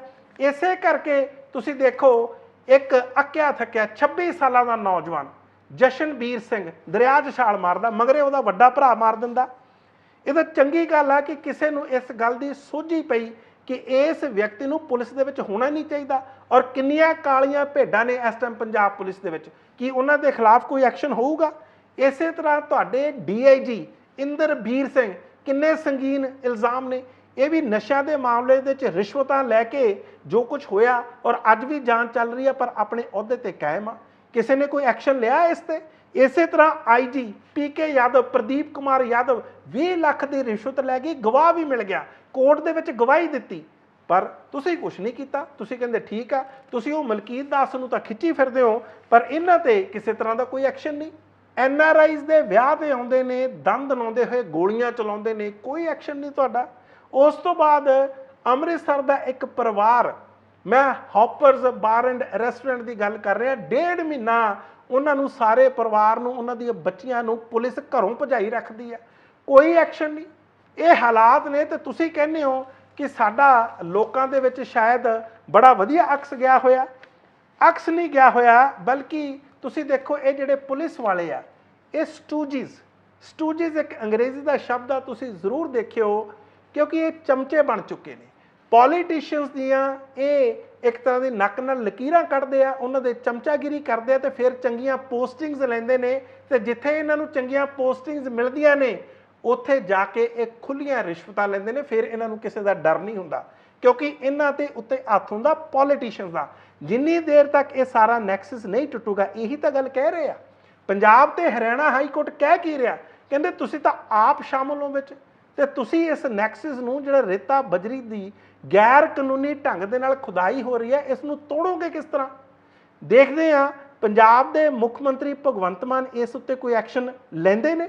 NSUI ਦਾ ਕੈਂਡੀਡੇਟ ਜਤਿੰਦਰ ਸਿੰਘ, ਇਹ ਪੰਜਾਬ ਯੂਨੀਵਰਸਿਟੀ ਚੰਡੀਗੜ੍ਹ ਦੀਆਂ ਚੋਣਾਂ ਜਿੱਤ ਕੇ ਪ੍ਰਧਾਨ ਬਣ ਗਿਆ, ਬਲਕਿ ਸਨ 2017 ਦੇ ਵਿੱਚ ਅਖੀਰਲੀ ਵਾਰੀ ਇਸ NSUI, ਜਿਹੜੀ ਕਾਂਗਰਸ ਦੀ ਵਿਦਿਆਰਥੀਆਂ ਦਾ ਇੱਕ ਸੰਗਠਨ ਆ, ਉਸੇ ਪਾਰਟੀ ਤੋਂ ਇਹ ਲੜਿਆ, ਜਿਹੜੀ ਕਿ ਉਸ ਸੰਗਠਨ ਤੋਂ ਇਹ ਲੜਿਆ, ਤੇ ਉਸ ਤੋਂ ਬਾਅਦ ਇਹ ਪ੍ਰਧਾਨ ਬਣਦਾ। 6 ਸਾਲਾਂ ਬਾਅਦ ਇਹ ਪ੍ਰਧਾਨ ਬਣਦਾ, ਔਰ ਇਸ ਨੇ ਹਰਾਇਆ ਕਿਸ ਨੂੰ ਆ? ਇਸ ਨੇ ਛਾਤਰ ਯੁਵਾ ਸੰਘਰਸ਼ ਸਮਿਤੀ ਆ, ਇਹ ਆਮ ਆਦਮੀ ਪਾਰਟੀ ਦਾ ਇੱਕ ਤਰ੍ਹਾਂ ਦਾ ਛਾਤਰ ਜਾਂ ਵਿਦਿਆਰਥੀ ਸੰਗਠਨ ਆ। ਇਸ ਦੇ ਕੈਂਡੀਡੇਟ ਜਿਹਦਾ ਨਾਮ ਦਿਵਿਆਂਸ਼ ਠਾਕੁਰ ਆ, ਇਸ ਨੂੰ ਹਰਾਇਆ। ਹਾਲਾਤ ਕਿਸ ਤਰ੍ਹਾਂ ਬਦਲਦੇ ਜਾ ਰਹੇ ਨੇ, ਤੁਸੀਂ ਇਸ ਗੱਲ ਦਾ ਅੰਦਾਜ਼ਾ ਲਾਓ। 66% ਵੋਟਾਂ ਪਈਆਂ ਨੇ, ਟੋਟਲ 15,693 ਵੋਟਾਂ ਸੀ, ਜਿਹਦੇ ਵਿੱਚੋਂ 10,323 ਵੋਟਾਂ ਯਾਨੀ ਕਿ 66% ਵੋਟਾਂ ਪਈਆਂ ਨੇ। तकरीबन पोलिंग 60% तो ऊपर होएगी। ठीक है, सारे बच्चे एंटर कर गए। 10:15 तक एंट्री सीगी, बंद होने जा रही है एंट्री। गेट्स से कंट्रोल है, कोई रश नहीं है, सारा कुछ अंडर कंट्रोल। पोलिंग बूथ्स लगे है जी ते 179 पोलिंग बूथ है जी। ठीक है जी। ਤੇ ਇਸ ਦੌਰਾਨ ਜਤਿੰਦਰ ਸਿੰਘ ਨੇ, ਜਿਹੜਾ ਕਿ ਵੈਸੇ ਰਿਸਰਚ ਸਕਾਲਰ ਆ, PhD ਕਰ ਰਿਹਾ, ਸਭ ਤੋਂ ਪਹਿਲਾਂ ਜਿੱਤਣ ਤੋਂ ਬਾਅਦ ਇਹਨੇ ਇਹੀ ਗੱਲ ਕਹੀ, ਕਹਿੰਦੇ ਮੈਂ ਤਾਂ ਜੀ ਮੁਹੱਬਤ ਦੀ ਦੁਕਾਨ ਖੋਲ੍ਹਤੀ ਹੈ। ਵੈਸੇ ਮੈਂ ਤੁਹਾਨੂੰ ਦੱਸਾਂ, ਇਹ ਜਿਹੜਾ ਜਤਿੰਦਰ ਸਿੰਘ ਸੀ, ਇਸ ਤੋਂ ਪਹਿਲਾਂ ਅਖਿਲ ਭਾਰਤੀ ਵਿਦਿਆਰਥੀ ਪ੍ਰੀਸ਼ਦ ABVP, ਇਹ BJP ਦਾ ਉਹ ਵਿਦਿਆਰਥੀ ਸੰਗਠਨ ਆ। ਇਹ ਲਗਭਗ 8 ਦਿਨ ਪਹਿਲਾਂ, 8-9 ਦਿਨ ਪਹਿਲਾਂ ABVP 'ਚ ਸੀ। ਉਹ ਤਾਂ ਜਦੋਂ ਇਸ ਨੇ ਮਨੀਪੁਰ ਦੇ ਖਿਲਾਫ ਧਰਨਾ ਪ੍ਰਦਰਸ਼ਨ ਕਰਨ ਦੀ ਇੱਕ ਤਰ੍ਹਾਂ ਆਗਿਆ ਮੰਗੀ ਜਾਂ ਇਹਨੇ ਕਰਨਾ ਚਾਹਿਆ, ਤੇ BJP ਨੇ ਨਾਲ ਹੀ ਉੱਤੋਂ ਇਸ਼ਾਰਾ ਕਰਤਾ, ਭਾਰਤੀ ਜਨਤਾ ਪਾਰਟੀ ਨੇ, ਕਹਿੰਦੇ ਬਿਲਕੁਲ ਨਹੀਂ, ਮਨੀਪੁਰ ਦੀ ਹਿੰਸਾ ਦੇ ਖਿਲਾਫ ਤੂੰ ਕਿਸੇ ਤਰ੍ਹਾਂ ਦਾ ਕੋਈ ਵੀ ਨਾ ਤਾਂ ਕੋਈ ਸੰਘਰਸ਼ ਕਰਨਾ, ਨਾ ਹੀ ਕਿਸੇ ਤਰ੍ਹਾਂ ਦੀ ਕੋਈ ਐਜੀਟੇਸ਼ਨ ਕਰਨੀ ਹੈ, ਨਾ ਹੀ ਕੋਈ ਧਰਨਾ ਕਰਨਾ। ਇਸ ਤੋਂ ਬਾਅਦ ਇਸ ਜਤਿੰਦਰ ਸਿੰਘ ਨੂੰ, ਜਿਹੜਾ ਬਠਿੰਡੇ ਦਾ ਰਹਿਣ ਵਾਲਾ, ਇੰਨਾ ਕੁ ਝਟਕਾ ਲੱਗਾ ਕਿ ਇਹਨੇ ਉਸ ਸੰਗਠਨ ਨੂੰ ਛੱਡ ਕੇ ਤੇ ਫਿਰ ਇਹਨੇ NSUI ਜੁਆਇਨ ਕਰ ਲਿਆ ਤੇ ਆਪ ਹੁਣ ਪ੍ਰਧਾਨ ਬਣ ਗਿਆ। ਵੈਸੇ ਵੀ NSUI ਨੇ ਕੇਵਲ ਤੇ ਕੇਵਲ ਇੱਕ ਹੀ ਸੀਟ ਲੜੀ ਆ, ਉਹ ਵੀ ਪ੍ਰਧਾਨ ਦੀ। ਤੇ ਹੁਣ ਇਹਨਾਂ ਨੂੰ ਇਹ ਲੱਗਦਾ ਕਿ ਇਸ ਨਾਲ ਦਿੱਲੀ ਯੂਨੀਵਰਸਿਟੀ ਤੇ ਜਾਂ ਜਵਾਹਰ ਲਾਲ ਨਹਿਰੂ ਯੂਨੀਵਰਸਿਟੀ, ਉਸ ਦੀਆਂ ਚੋਣਾਂ 'ਤੇ ਵੀ ਫਰਕ ਪਊਗਾ, ਕਿਉਂਕਿ ਇਸ ਖੇਤਰ ਦੇ ਵਿੱਚ ਇਹਨਾਂ ਦਾ ਬਲਕਿ ਇਹ ਵੀ ਕਹਿਣਾ ਕਿ ਜੇ ਪੰਜਾਬ ਯੂਨੀਵਰਸਿਟੀ ਚੰਡੀਗੜ੍ਹ ਦੇ ਵਿੱਚ ਚੋਣਾਂ ਹੁੰਦੀਆਂ ਨੇ ਤੇ ਇੱਥੇ NSUI ਦਾ ਪ੍ਰਧਾਨ ਜਿੱਤਦਾ, ਤੇ ਤੁਸੀਂ ਸਮਝ ਸਕਦੇ ਹੋ ਕਿ ਇਸ ਖੇਤਰ ਦੇ ਵਿੱਚ ਨੌਜਵਾਨਾਂ ਦਾ, ਵਿਦਿਆਰਥੀਆਂ ਦਾ ਕਿਸ ਤਰ੍ਹਾਂ ਦਾ ਮੂਡ ਆ। ਇਹ ਗੱਲ ਇਹਨਾਂ ਨੇ ਹੁਣ ਕਹੀ ਆ। ਲੇਕਿਨ ਇੱਕ ਗੱਲ ਤੁਹਾਨੂੰ ਮੈਂ ਹੋਰ ਦੱਸਦਾ, ਸ਼੍ਰੋਮਣੀ ਅਕਾਲੀ ਦਲ ਦਾ ਵੀ ਇੱਕ ਸੰਗਠਨ ਆ, ਜਿਹਨੂੰ SOI ਕਹਿੰਦੇ ਆ, ਸਟੂਡੈਂਟਸ ਆਰਗੇਨਾਈਜੇਸ਼ਨ ਆਫ ਇੰਡੀਆ। ਇਸ ਨੂੰ ਇਸੇ ਤਰ੍ਹਾਂ PUSU, ਬੜਾ ਪੁਰਾਣਾ ਸੰਗਠਨ ਆ, ਤੇ ਜਾਂ SOPU, ਇਹ ਜਿਹੜੇ ਸਾਰੇ ਸੰਗਠਨ ਜੀ, ਇਹਨਾਂ ਨੂੰ ਇੱਕ ਵੀ ਸੀਟ ਨਹੀਂ ਮਿਲੀ। ਇਹਨਾਂ ਨੂੰ ਵਿਦਿਆਰਥੀਆਂ ਨੇ ਪੂਰੀ ਤਰ੍ਹਾਂ ਰਿਜੈਕਟ ਕਰਤਾ। ਸੋ ਕੈਂਪਸ ਦੇ ਵਿੱਚ ਹੁਣ ਕੀ ਮਾਹੌਲ ਹੋਏਗਾ ਤੇ ਆਉਣ ਵਾਲੇ ਦਿਨਾਂ ਦੇ ਵਿੱਚ ਇਸ ਦਾ ਕੀ ਅਸਰ ਹੋਏਗਾ, ਇਹ ਤੁਸੀਂ ਦੇਖ ਸਕਦੇ ਹੋ। ਪਰ ਇਦਾਂ ਦੀਆਂ ਗੱਲਾਂ ਹੋਣੀਆਂ ਕਿ ਅਸੀਂ ਮੁਹੱਬਤ ਦੀਆਂ ਦੁਕਾਨਾਂ ਖੋਲਾਂਗੇ, ਇਹ ਆਪਣੇ ਆਪ ਦੇ ਵਿੱਚ ਬੜੀ ਵਿਲੱਖਣ ਗੱਲ ਆ। ਮੈਨੂੰ ਲੱਗਦਾ ਕਿਤੇ ਨਾ ਕਿਤੇ ਜਤਿੰਦਰ ਸਿੰਘ ਨੂੰ ਵੀ ਲੱਗਦਾ ਹੋਣਾ ਕਿ ਰਾਹੁਲ ਗਾਂਧੀ ਦੀ ਇਹ ਜਿਹੜੀ ਗੱਲ ਆ, ਇਸ ਨੂੰ ਅੱਗੇ ਵਧਾਇਆ ਜਾਵੇ। ਸੋਨੀਆ ਗਾਂਧੀ ਨੇ ਭਾਰਤ ਦੇ ਪ੍ਰਧਾਨ ਮੰਤਰੀ ਨਰਿੰਦਰ ਮੋਦੀ ਨੂੰ ਇੱਕ ਚਿੱਠੀ ਲਿਖ ਕੇ ਲਗਭਗ ਘੇਰ ਲਿਆ। ਉਹਨਾਂ ਨੇ ਇਹ ਕਹਿਤਾ ਕਿ 2-2 ਘੰਟੇ ਦੇ ਤੁਹਾਡੇ ਇੰਨੇ ਲੰਬੇ ਭਾਸ਼ਣ ਸੁਣ ਨਹੀਂ ਅਸੀਂ ਆਉਣਾ। ਭਾਰਤ ਦੇ ਵਿੱਚ ਬਹੁਤ ਸਾਰੇ ਅਹਿਮ ਮੁੱਦੇ ਨੇ, ਮੈਂ ਤੁਹਾਨੂੰ ਉਹ ਅਹਿਮ ਮੁੱਦੇ ਭੇਜ ਰਹੀ ਹਾਂ ਤੇ ਅਸੀਂ ਉਹਨਾਂ ਤੇ ਡਿਸਕਸ਼ਨ ਚਾਹੁੰਦੇ ਹਾਂ, ਡਿਬੇਟ ਚਾਹੁੰਦੇ ਹਾਂ, ਤਦ ਹੀ ਕੋਈ ਗੱਲ ਬਣੂਗੀ। ਅਸੀਂ ਭਾਗ ਲਵਾਂਗੇ, ਪਾਰਟਿਸਿਪੇਟ ਕਰਾਂਗੇ, ਪਰ ਜੇ ਤੁਸੀਂ ਸਾਨੂੰ ਬੋਲਣ ਹੀ ਨਹੀਂ ਦਿਓਗੇ ਤੇ ਫਿਰ ਗੱਲ ਕਿਸ ਤਰ੍ਹਾਂ ਬਣੂਗੀ। ਵੈਸੇ ਵੀ ਅਮੂਮਨ ਮੈਂ ਤੁਹਾਨੂੰ ਦੱਸਦਾ, ਜਿਹੜੇ ਸਪੈਸ਼ਲ ਸੈਸ਼ਨ ਬੁਲਾਏ ਜਾਂਦੇ ਨੇ ਪਾਰਲੀਮੈਂਟ ਦੇ ਜਾਂ ਵਿਧਾਨ ਸਭਾਵਾਂ ਦੇ ਵੀ, ਉਹ ਕੇਵਲ 1 ਦਿਨ ਦੇ ਹੁੰਦੇ ਆ, 2 ਦਿਨ ਦੇ ਹੁੰਦੇ ਆ। 5 ਦਿਨਾਂ ਦਾ ਸੈਸ਼ਨ ਆਪਣੇ ਆਪ ਦੇ ਵਿੱਚ ਅਨਪ੍ਰੈਸੀਡੈਂਟਡ ਆ, ਯਾਨੀ ਕਿ ਆਪਣੇ ਆਪ ਦੇ ਵਿੱਚ ਇੱਕ ਨਿਵੇਕਲੀ ਉਦਾਹਰਨ ਆ। ਸੋ ਇਸ ਕਰਕੇ ਸੋਨੀਆ ਗਾਂਧੀ ਨੇ ਪਹਿਲਾਂ ਹੀ ਆਗਾਹ ਕਰਤਾ। ਇੱਕ ਚੀਜ਼ ਹੋਰ ਦੱਸਦਾ ਕਿ ਇਸ ਸੈਸ਼ਨ ਦੇ ਦੌਰਾਨ ਇਹ ਗੱਲ ਵੀ ਕਹੀ ਗਈ ਹੈ ਕਿ ਕੋਈ ਕੁਐਸਚਨ ਆਵਰ ਨਹੀਂ ਹੋਏਗਾ, ਕੋਈ 0 ਆਵਰ ਨਹੀਂ ਹੋਏਗਾ। ਇਹਨਾਂ 0 ਆਵਰ ਦੇ ਦੌਰਾਨ ਹੀ ਤਾਂ ਸਾਰੇ ਮੁੱਦੇ ਚੱਕੇ ਜਾਂਦੇ ਨੇ, ਖਾਸ ਤੌਰ ਤੇ ਜਿਹੜੇ ਭਖਦੇ ਮਸਲੇ ਹੁੰਦੇ ਨੇ। ਖੈਰ, ਸੋਨੀਆ ਗਾਂਧੀ ਨੇ ਜਿਹੜਾ ਪਹਿਲਾ ਮੁੱਦਾ ਲਿਆ, ਉਹ ਕਹਿੰਦੇ ਸੈਂਸਸ, ਕਾਸਟ ਸੈਂਸਸ, ਕਿਉਂਕਿ ਯਥਾਰਥ ਇਹ ਹੈ, ਸੱਚਾਈ ਹੈ ਕਿ ਭਾਰਤ ਦੇ ਵਿੱਚ ਰਿਜ਼ਰਵੇਸ਼ਨ ਆ ਕੁਝ ਖਾਸ ਜਾਤਾਂ ਲਈ, ਰਾਖਵਾਂ ਕਰਨਾ, ਉਹਨਾਂ ਦੇ ਲਈ ਇੱਕ ਸੈਂਸਸ ਕਰਨਾ ਬਹੁਤ ਜ਼ਰੂਰੀ ਹੈ ਤਾਂ ਕਿ ਸਾਨੂੰ ਪਤਾ ਲੱਗੇ ਕਿ ਅਸੀਂ ਕਿੰਨੇ ਕੁ ਲੋਕਾਂ ਨੂੰ ਨੌਕਰੀਆਂ ਦੇਣੀਆਂ। ਸਾਰਾ ਕੁਝ ਕਾਸਟ ਸੈਂਸਸ ਹੋਣ ਦੀ ਲੋੜ ਆ। ਇਸ ਉੱਤੇ ਉਹ ਭਾਰਤ ਦੇ ਪ੍ਰਧਾਨ ਮੰਤਰੀ ਦੀ ਸਟੇਟਮੈਂਟ ਚਾਹੁੰਦੇ। ਅਗਲਾ ਮੁੱਦਾ, ਉਹ ਕਹਿੰਦੇ ਚਾਈਨਾ ਨੇ, ਚੀਨ ਨੇ ਸਾਡੀ ਜ਼ਮੀਨ ਤੇ ਕਬਜ਼ਾ ਕੀਤਾ ਹੋਇਆ ਔਰ ਸਾਡੇ ਕੋਲ ਇਸ ਦੇ ਪੁਖਤਾ ਪ੍ਰਮਾਣ ਵੀ ਨੇ। ਤੁਸੀਂ ਅੱਜ ਤੱਕ ਇਸ ਤੇ ਕਦੇ ਬੋਲੇ ਨਹੀਂ। ਜੇ ਉਹ ਕਹਿੰਦੇ ਹੋ ਤਾਂ ਸਿਰਫ ਇਹੀ ਕਹਿੰਦੇ ਹੋ ਕਿ ਨਾ ਕੋਈ ਅੱਜ ਤੱਕ ਆਇਆ ਤੇ ਨਾ ਹੀ ਕੋਈ ਆਏਗਾ, ਨਾ ਕੋਈ ਘੁਸਾ ਹੈ ਨਾ ਕੋਈ ਘੁਸੇਗਾ। ਇਸ ਤਰ੍ਹਾਂ ਦੀਆਂ ਤੁਸੀਂ ਗੱਲਾਂ ਕਰਦੇ ਹੋ। ਇਹਨਾਂ ਕਹਿਣ ਨਾਲ ਕਹਿੰਦੇ ਕੰਮ ਨਹੀਂ ਚੱਲਣਾ। ਲਦਾਖ ਰਾਹੁਲ ਗਾਂਧੀ ਜਾ ਕੇ ਆਏ ਆ ਤੇ ਉੱਥੋਂ ਖੁਦ ਬੋਲੇ ਨੇ ਕਿ ਕਈ ਕਿਲੋਮੀਟਰ ਏਰੀਆ ਚੀਨ ਦੀਆਂ ਫੌਜਾਂ ਨੇ ਘੇਰ ਲਿਆ। ਇਸ ਤੇ ਵੀ ਬੋਲੋ। ਤੀਸਰਾ ਮੁੱਦਾ, ਕਹਿੰਦੇ ਅਸੀਂ ਅੱਜ ਵੀ ਜੁਆਇੰਟ ਪਾਰਲੀਮੈਂਟਰੀ ਕਮੇਟੀ JPC ਦਾ ਗਠਨ ਚਾਹੁੰਦੇ ਆ, ਕਿਉਂਕਿ ਗੌਤਮ ਅਡਾਨੀ ਉੱਤੇ, ਉਸ ਦੇ ਪਰਿਵਾਰ ਉੱਤੇ ਉਸ ਦੇ ਭਰਾਵਾਂ ਉੱਤੇ ਵਿਨੋਦ ਅਡਾਨੀ ਨੂੰ ਲੈ ਕੇ ਬੜੀਆਂ ਹੁਣ ਹੋਰ ਅਹਿਮ ਖੁਲਾਸੇ ਹੋਏ ਨੇ, ਕਰਪਸ਼ਨ ਦੇ ਖੁਲਾਸੇ ਹੋਏ ਨੇ।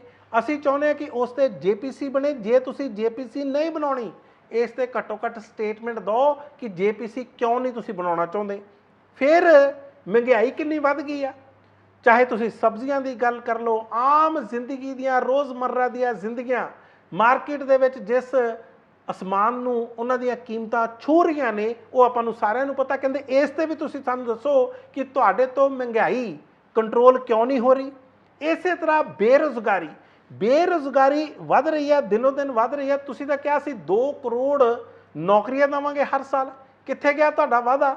ਪਿਛਲੇ ਦਿਨਾਂ ਦੇ ਵਿੱਚ ਤੁਸੀਂ ਕੇਵਲ 51,000 ਚਿੱਠੀਆਂ ਵੰਡੀਆਂ ਨੇ ਨੌਕਰੀਆਂ ਦੀਆਂ, ਕਹਿੰਦੇ ਵੀ ਬਸ ਇੰਨੀਆਂ ਕੁ ਨੌਕਰੀਆਂ। ਉਹ ਜਿਹੜੀਆਂ 2 ਕਰੋੜ ਤੁਸੀਂ ਨੌਕਰੀਆਂ ਦੇਣੀਆਂ ਸੀ ਹਰ ਸਾਲ, ਉਹ ਕਿੱਥੇ ਗਈਆਂ? ਹੁਣ ਤੱਕ ਤਾਂ ਉਹ 20 ਕਰੋੜ ਹੋਣੀਆਂ ਚਾਹੀਦੀਆਂ ਸੀ। ਇਸ ਉੱਤੇ ਵੀ ਜਵਾਬ ਮੰਗਿਆ। ਇਸੇ ਤਰ੍ਹਾਂ ਮਾਈਕਰੋ, ਸਮਾਲ ਤੇ ਮੀਡੀਅਮ ਐਂਟਰਪ੍ਰਾਈਜ਼ਸ, MSME ਜਿਹਨੂੰ ਆਪਾਂ ਕਹਿੰਦੇ ਹਾਂ, ਛੋਟੀ ਇੰਡਸਟਰੀ ਜਾਂ ਜਿਹੜੀ ਦਰਮਿਆਨੀ ਇੰਡਸਟਰੀ ਹੁੰਦੀ ਆ, ਉਹ ਕਹਿੰਦੇ ਲਗਭਗ ਤਬਾਹ ਹੋ ਗਈ ਆ। ਉਸ ਵਿੱਚ ਜਿਹੜੇ ਸਨਅਤਕਾਰ ਨੇ, ਬਿਜ਼ਨਸਮੈਨ ਨੇ, ਜਿਹੜਾ ਇਹਨਾਂ ਛੋਟੀਆਂ ਇੰਡਸਟਰੀਜ਼ ਚਲਾਉਂਦੇ ਸੀ, ਉਹਨਾਂ ਦੇ ਵਿੱਚ ਜਿਹੜੀ ਆਰਥਿਕ ਮੰਦੀ ਆਈ ਆ, ਉਹ ਆਪਣੇ ਆਪ ਦੇ ਵਿੱਚ ਇੱਕ ਬਹੁਤ ਵੱਡਾ ਚੈਲੰਜ ਆ। ਤੇ ਤੁਸੀਂ ਅੱਜ ਤੱਕ ਉਸ ਲਈ ਕੀਤਾ ਕੀ ਆ? ਤੁਸੀਂ ਕੇਵਲ ਤੇ ਕੇਵਲ, ਇਹ ਚਿੱਠੀ ਦਾ ਹਿੱਸਾ ਕੇਵਲ ਤੇ ਕੇਵਲ ਜਿਹੜੇ ਵੱਡੇ ਉਦਯੋਗਪਤੀ ਨੇ ਜਾਂ ਉਹਨਾਂ ਨੂੰ ਕਹਿ ਲਓ ਇੰਡਸਟਰੀਅਲਿਸਟ ਨੇ, ਕੇਵਲ ਉਹਨਾਂ ਦੇ ਜਿਹੜੇ ਹਿੱਤ ਦੇਖਦੇ ਹੋ। ਇਹਨਾਂ ਦਾ ਕੌਣ ਹਿੱਤ ਦੇਖੂਗਾ? ਮਨੀਪੁਰ ਦੀ ਹਿੰਸਾ ਅੱਜ ਵੀ ਉਸੇ ਤਰ੍ਹਾਂ। ਵੈਸੇ ਜਦੋਂ ਮਨੀਪੁਰ ਦੀ ਗੱਲ ਕਰਨ ਜਾ ਰਹੇ, ਮੈਂ ਤੁਹਾਨੂੰ ਇਹ ਵੀ ਦੱਸਦਾ, ਬੀਤੇ ਕੱਲ ਆਪਾਂ ਗੱਲ ਕੀਤੀ ਸੀ ਕਿ ਕਿਸ ਤਰ੍ਹਾਂ 4 ਪੱਤਰਕਾਰਾਂ ਤੇ ਮਾਮਲਾ ਦਰਜ ਕਰਤਾ ਸੀ ਮਨੀਪੁਰ ਦੀ ਪੁਲਿਸ ਨੇ। ਸੁਪਰੀਮ ਕੋਰਟ ਨੇ ਉਹਨਾਂ ਨੂੰ ਰਾਹਤ ਦੇ ਦਿੱਤੀ ਆ, ਕਿਹਾ ਕਿ 11 ਸਤੰਬਰ ਤੱਕ ਇਹਨਾਂ ਤੇ ਕਿਸੇ ਤਰ੍ਹਾਂ ਦਾ ਕੋਈ ਐਕਸ਼ਨ ਨਾ ਹੋਵੇ। ਔਰ ਮਨੀਪੁਰ ਪੁਲਿਸ ਤੋਂ ਉਹਨਾਂ ਨੇ ਜਵਾਬ ਵੀ ਮੰਗ ਲਿਆ ਕਿ ਤੁਸੀਂ ਦੱਸੋ ਇਹਨਾਂ ਪੱਤਰਕਾਰਾਂ ਤੇ, ਐਡੀਟਰਸ ਗਿਲਡ ਦੇ ਪੱਤਰਕਾਰਾਂ ਤੇ ਮਾਮਲਾ ਦਰਜ ਤੁਸੀਂ ਕਿਉਂ ਕੀਤਾ। ਖੈਰ, ਮਨੀਪੁਰ ਤੇ ਵੀ ਸੋਨੀਆ ਗਾਂਧੀ ਨੇ ਕਿਹਾ ਕਿ ਭਾਰਤ ਦੇ ਪ੍ਰਧਾਨ ਮੰਤਰੀ ਬੋਲਣ, ਕਿਉਂਕਿ ਪਿਛਲੀ ਵਾਰੀ ਤੁਸੀਂ ਐਵੇਂ 2 ਮਿੰਟ ਗੱਲ ਕਰਕੇ 2 ਘੰਟੇ ਦੇ ਭਾਸ਼ਣ, ਬਲਕਿ 2.25 ਘੰਟੇ ਦਾ ਭਾਸ਼ਣ ਸੀ, ਗੱਲ ਤਾਂ ਤੁਸੀਂ ਚੰਗੀ ਤਰ੍ਹਾਂ ਕੀਤੀ ਨਹੀਂ। ਹੁਣ ਦੱਸੋ ਕਿ ਉੱਥੇ ਕੀ ਸਿਚੁਏਸ਼ਨ ਆ। ਇਸੇ ਤਰ੍ਹਾਂ ਜਿਹੜੇ ਸਟੇਟ ਤੇ ਸੈਂਟਰ ਦੇ ਰਿਲੇਸ਼ਨਸ ਨੇ, ਉਹਨਾਂ ਦੇ ਵਿੱਚ ਲਗਾਤਾਰ ਫਰਕ ਪੈ ਰਿਹਾ, ਤਕਰਾਰਾਂ ਆ ਰਹੀਆਂ ਨੇ, ਦਰਾਰਾਂ ਪੈ ਰਹੀਆਂ ਨੇ। ਇਸ ਉੱਤੇ ਵੀ ਦੱਸੋ ਕਿ ਸੰਘੀ ਢਾਂਚੇ ਨੂੰ, ਸਾਡੇ ਫੈਡਰਲ ਸਟਰਕਚਰ ਨੂੰ ਕਮਜ਼ੋਰ ਕਿਉਂ ਕੀਤਾ ਜਾ ਰਿਹਾ। ਔਰ ਇਸੇ ਤਰ੍ਹਾਂ ਪਿਛਲੇ ਦਿਨਾਂ ਦੇ ਵਿੱਚ ਕਈ ਰਾਜਾਂ ਦੇ ਵਿੱਚ, ਕਈ ਪ੍ਰੋਵਿੰਸਿਸ ਦੇ ਵਿੱਚ, ਕਈ ਸੂਬਿਆਂ ਦੇ ਵਿੱਚ ਕੁਦਰਤੀ ਆਫਤਾਂ ਆਈਆਂ ਨੇ। ਜਿਸ ਤਰ੍ਹਾਂ ਪੰਜਾਬ ਦੇ ਵਿੱਚ ਹੜ੍ਹ ਆਏ ਆ, ਹਰਿਆਣੇ ਦੇ ਵਿੱਚ ਵੀ ਆਏ ਆ, ਹਿਮਾਚਲ ਦੇ ਵਿੱਚ ਵੀ ਆਏ ਆ, ਬਹੁਤ ਸਾਰੇ ਹੋਰ ਰਾਜਾਂ ਦੇ ਵਿੱਚ ਈਵਨ ਤੱਕ ਸੋਕਾ ਤੱਕ ਪਿਆ। ਉਹਨਾਂ ਰਾਜਾਂ ਲਈ ਤੁਸੀਂ ਅੱਜ ਤੱਕ ਕੀ ਕੀਤਾ, ਇਹਦਾ ਵੀ ਜਵਾਬ ਦਿਓ। ਇਹ 9 ਨੁਕਾਤੀ ਕਹਿ ਲਓ, 9 ਪੁਆਇੰਟਸ ਦਾ ਏਜੰਡਾ ਉਹਨਾਂ ਨੇ ਭੇਜਿਆ। ਔਰ ਪ੍ਰਧਾਨ ਮੰਤਰੀ ਨਰਿੰਦਰ ਮੋਦੀ ਨੂੰ ਕਿਹਾ ਕਿ ਇਸ ਉੱਤੇ ਅਸੀਂ ਡਿਸਕਸ਼ਨ ਚਾਹੁੰਦੇ ਹਾਂ। ਕਿ ਭਾਰਤੀ ਜਨਤਾ ਪਾਰਟੀ ਇੰਨੀ ਆਸਾਨੀ ਨਾਲ ਮੰਨ ਜੂਗੀ ਕਿ ਪ੍ਰਧਾਨ ਮੰਤਰੀ ਨਰਿੰਦਰ ਮੋਦੀ ਇਸ ਉੱਤੇ ਡਿਸਕਸ਼ਨ ਕਰ ਲੈਣਗੇ? ਇਹ ਤਾਂ ਖੈਰ ਸਮਾਂ ਦੱਸੂ, ਕਿਉਂਕਿ ਜਿਹੜਾ ਪਾਸਟ ਐਕਸਪੀਰੀਅੰਸ ਆ, ਪਿਛੋਕੜ ਆ, ਇਤਿਹਾਸ ਆ, ਉਹ ਤਾਂ ਇਸ ਗੱਲ ਵੱਲ ਇਸ਼ਾਰਾ ਬਿਲਕੁਲ ਨਹੀਂ ਕਰਦਾ। ਲਦਾਖ ਦੇ ਵਿੱਚ ਚੋਣਾਂ ਅਨਾਉਂਸ ਕਰ ਦਿੱਤੀਆਂ ਗਿਆ ਸੀ, ਨੋਟੀਫਿਕੇਸ਼ਨ ਜਾਰੀ ਕਰ ਦਿੱਤਾ ਗਿਆ ਸੀ ਕਿ 10 ਸਤੰਬਰ ਨੂੰ ਚੋਣਾਂ ਉੱਥੇ ਹੋਣਗੀਆਂ। ਔਰ ਇਹ ਲਦਾਖ ਦੀ ਜਿਹੜੀ ਉੱਥੇ ਦੀ ਆਟੋਨਮਸ ਹਿਲ ਡਿਵੈਲਪਮੈਂਟ ਕਾਉਂਸਲ ਆ, ਉਹਦੀਆਂ ਚੋਣਾਂ ਹੋਣੀਆਂ ਸੀ। ਜਦੋਂ ਤੋਂ ਨਵਾਂ ਦਰਜਾ ਦਿੱਤਾ ਗਿਆ, ਧਾਰਾ 370 ਜੰਮੂ ਕਸ਼ਮੀਰ ਦੇ ਵਿੱਚੋਂ ਖਤਮ ਕੀਤੀ ਗਈ ਆ ਔਰ ਲਦਾਖ ਨੂੰ ਯੂਟੀ ਯੂਨੀਅਨ ਟੈਰੀਟਰੀ ਬਣਾ ਦਿੱਤਾ ਗਿਆ। ਔਰ ਇਸੇ ਤਰ੍ਹਾਂ ਜੰਮੂ ਕਸ਼ਮੀਰ ਨੂੰ ਇੱਕ ਟੈਰੀਟਰੀ ਬਣਾ ਦਿੱਤਾ ਗਿਆ। ਪਹਿਲੀ ਵਾਰੀ ਲੋਕਾਂ ਨੂੰ ਇੱਕ ਤਰ੍ਹਾਂ ਦਾ ਹੱਕ ਮਿਲਣ ਜਾ ਰਿਹਾ ਸੀ ਕਿ ਤੁਹਾਡੀਆਂ ਚੋਣਾਂ ਕਰਾਵਾਂਗੇ, ਤੁਹਾਡੇ ਨੁਮਾਇੰਦੇ ਹੋਣਗੇ, ਚੁਣੇ ਹੋਏ ਨੁਮਾਇੰਦੇ ਤੁਹਾਡੀ ਗੱਲ ਕਰਨਗੇ। ਪਰ ਗੱਲ ਉਦੋਂ ਜਿਹੜੀ ਆ ਉਹ ਖਰਾਬ ਹੋ ਗਈ, ਇਹ ਸਾਰਾ ਏਜੰਡਾ ਖਰਾਬ ਹੋ ਗਿਆ ਜਦੋਂ ਉੱਥੋਂ ਦੀ ਲਦਾਖ ਦੀ ਜਿਹੜੀ ਲੋਕਲ ਐਡਮਿਨਿਸਟ੍ਰੇਸ਼ਨ ਸੀ। ਦੇਖੋ, ਕਿਉਂਕਿ ਯੂਟੀ ਆ, ਆਪਾਂ ਨੂੰ ਇਹ ਨਹੀਂ ਭੁੱਲਣਾ ਚਾਹੀਦਾ ਕਿ ਕੇਂਦਰ ਸਰਕਾਰ ਹੀ ਇਹਨਾਂ ਸਾਰੀਆਂ ਯੂਟੀਜ਼ ਨੂੰ, ਇਹਨਾਂ ਇਲਾਕਿਆਂ ਨੂੰ ਚਲਾਉਂਦੀ ਆ। ਸੋ ਸਿੱਧਾ ਰਾਜ ਇੱਕ ਤਰ੍ਹਾਂ ਦਾ ਕੇਂਦਰ ਸਰਕਾਰ ਦਾ ਹੀ ਆ। ਕੇਂਦਰ ਸਰਕਾਰ ਜਾਂ ਭਾਰਤੀ ਜਨਤਾ ਪਾਰਟੀ ਚਾਹੁੰਦੀ ਸੀ ਕਿ ਕਿਸੇ ਤਰ੍ਹਾਂ ਉਮਰ ਅਬਦੁੱਲਾ ਦੀ ਜਿਹੜੀ ਪਾਰਟੀ ਆ, national conference, Jammu Kashmir national conference, ਇਹਨਾਂ ਨੂੰ ਚੋਣਾਂ ਤੋਂ ਦੂਰ ਰੱਖਿਆ ਜਾਵੇ। ਕੀਤਾ ਕਿ ਇਹਨਾਂ ਨੇ ਪਿਛਲੇ ਦਿਨਾਂ ਦੇ ਵਿੱਚ ਕਿਹਾ ਕਿ ਜਿਹੜਾ ਇਹਨਾਂ ਦਾ ਫਾਰੂਕ ਅਬਦੁੱਲਾ, ਉਮਰ ਅਬਦੁੱਲਾ ਜਾਂ ਇਸ ਪਾਰਟੀ ਦਾ ਨੈਸ਼ਨਲ ਕਾਨਫਰੰਸ ਦਾ ਚੋਣ ਚਿੰਨ੍ਹ ਆ, ਸਿੰਬਲ ਆ, ਹਲ, ਪਲੋ ਜਿਹਨੂੰ ਆਪਾਂ ਕਹਿ ਦਿੰਦੇ ਆ, ਕਹਿੰਦੇ ਜੀ ਤੁਸੀਂ ਇਹ ਵਰਤ ਨਹੀਂ ਸਕਦੇ, ਇਹ ਗੈਰ ਕਾਨੂੰਨੀ ਹੈ, ਇਸ ਕਰਕੇ ਅਸੀਂ ਤੁਹਾਨੂੰ ਚੋਣਾਂ ਦੇ ਵਿੱਚ ਭਾਗ ਨਹੀਂ ਲੈਣ ਦੇਣਾ। ਇਸ ਕਰਕੇ ਉਮਰ ਅਬਦੁੱਲਾ ਨੇ ਸੁਪਰੀਮ ਕੋਰਟ ਦਾ ਦਰਵਾਜ਼ਾ ਖੜਕਾਤਾ ਤੇ ਸੁਪਰੀਮ ਕੋਰਟ ਨੂੰ ਸਾਰੀ ਗੱਲ ਸਮਝ ਆ ਗਈ। ਇੱਕ ਤਾਂ ਉਹਨਾਂ ਨੇ ਕਿਹਾ ਕਿ ਜਿਹੜੀ ਉੱਥੋਂ ਦੀ ਐਡਮਿਨਿਸਟ੍ਰੇਸ਼ਨ ਆ ਉਹ ਇਮੀਡੀਏਟਲੀ ਇਹ ਜਿਹੜਾ ਸਿੰਬਲ ਆ, ਹਲ ਸਿੰਬਲ ਆ ਇਹਨਾਂ ਦਾ, ਉਹ ਇਸ ਪਾਰਟੀ ਨੂੰ ਯਾਨੀ ਕਿ ਨੈਸ਼ਨਲ ਕਾਨਫਰੰਸ ਨੂੰ ਵਰਤਣ ਦੀ ਇਜਾਜ਼ਤ ਦੇਵੇ। ਇੱਕ ਤਾਂ ਗੱਲ ਉਹਨਾਂ ਨੇ ਇਹ ਕਹਿਤੀ। ਦੂਸਰਾ, ਉਹਨਾਂ ਨੇ ਇਸੇ ਐਡਮਿਨਿਸਟ੍ਰੇਸ਼ਨ ਤੇ, ਲਦਾਖ ਦੀ ਐਡਮਿਨਿਸਟ੍ਰੇਸ਼ਨ ਤੇ, ਪ੍ਰਸ਼ਾਸਨ ਤੇ 1 ਲੱਖ ਰੁਪਏ ਦੀ ਪੈਨਲਟੀ ਲਾਤੀ, ਜੁਰਮਾਨਾ ਲਾਤਾ। ਤੁਸੀਂ ਕਹਿੰਦੇ ਵਕਤ ਬਰਬਾਦ ਕਰ ਰਹੇ ਹੋ, ਤੁਸੀਂ ਇਹ ਡਿਸੀਜਨ ਲੈ ਹੀ ਨਹੀਂ ਸੀ ਸਕਦੇ। ਤੀਸਰਾ ਉਹਨਾਂ ਨੇ ਕਿਹਾ ਇਹਨਾਂ ਚੋਣਾਂ ਦੀ ਦੁਬਾਰਾ ਨੋਟੀਫਿਕੇਸ਼ਨ ਕਰੋ, 1 ਹਫ਼ਤੇ ਦੇ ਅੰਦਰ ਅੰਦਰ ਕਰੋ ਔਰ ਚੋਣਾਂ ਕਰਵਾਓ। ਇਹ ਨਹੀਂ ਆ ਕਿ ਜਿਹਨੂੰ ਜਦੋਂ ਤੁਸੀਂ ਚਾਹੋ ਕਿ ਤੁਸੀਂ ਆਹ ਸਿੰਬਲ ਨਹੀਂ ਵਰਤ ਸਕਦੇ। ਇਹ ਕੋਈ ਆਟੋਕ੍ਰੇਸੀ ਨਹੀਂ ਆ, ਤਾਨਾਸ਼ਾਹੀ ਨਹੀਂ ਆ। ਇਹ ਸਾਰੀਆਂ ਚੀਜ਼ਾਂ ਸੁਪਰੀਮ ਕੋਰਟ ਦੇ ਵਿੱਚ ਜਸਟਿਸ ਵਿਕਰਮ ਨਾਥ ਇਹਨਾਂ ਦੀ ਕੋਰਟ ਸੀ, ਜਦੋਂ ਇਹਨਾਂ ਦੇ ਅਧੀਨ ਇਹ ਮਾਮਲਾ ਆਇਆ। ਵੈਸੇ ਇਹ ਡਿਵੀਜ਼ਨ ਬੈਂਚ ਸੀ। ਤੇ ਫਿਰ ਇਹਨਾਂ ਨੇ ਹਦਾਇਤਾਂ ਕੀਤੀਆਂ। ਉਮਰ ਅਬਦੁੱਲਾ ਦਾ ਬਾਅਦ ਦੇ ਵਿੱਚ ਰਿਐਕਸ਼ਨ ਆਇਆ, ਕਹਿੰਦੇ ਸਾਨੂੰ ਪਤਾ ਸੀ ਕਿ ਜੇ ਸਾਨੂੰ ਇਨਸਾਫ ਮਿਲੂਗਾ ਤਾਂ ਉਹ ਕੇਵਲ ਤੇ ਕੇਵਲ ਸੁਪਰੀਮ ਕੋਰਟ ਤੋਂ ਮਿਲੂਗਾ, ਵੈਸੇ ਸਾਨੂੰ ਹੋਰ ਕਿਸੇ ਤੋਂ ਇਨਸਾਫ ਮਿਲਣ ਦੀ ਉਮੀਦ ਵੀ ਨਹੀਂ ਸੀ। ਤੁਸੀਂ ਦੇਖ ਰਹੇ ਸੀ ਕਨੈਕਟ ਸ਼ੀਸ਼ਾ। ਮੈਂ ਮਨਪ੍ਰੀਤ ਰੰਧਾਵਾ।